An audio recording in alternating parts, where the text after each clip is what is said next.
இந்த ராத்திரி நான் எங்கே கிளம்பி போகிறேன்னு பார்க்குறீங்களா? எங்கள் பக்கத்தூரில் இருக்க கோவில் கூட அந்த கோவிலில் இருக்கிற வாகனம் எங்கள் ஊரில் சுற்றி வரும். அதுக்காண்டி தான் நாங்கள் எல்லாரும் வாகனத்தை பார்க்க நிற்கிறோம்.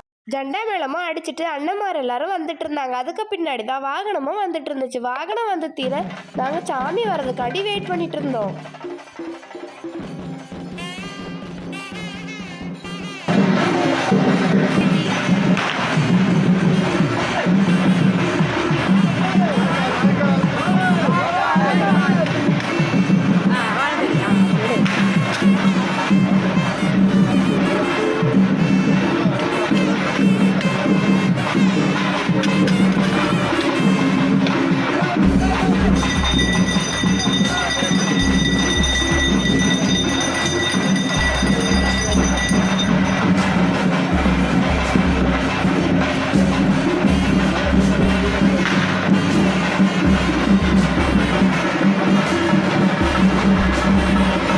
ஊருக்குள்ளே அம்மன் வாகனம் வந்ததுக்கப்புறம் நாங்களும் சாமியை கும்பிட்டுட்டு பின்னாடி சாமி வர்றதுக்காண்டி வெயிட் பண்ணிட்டு இருந்தோம். இனி பாட்டுல பார்க்கலாம்.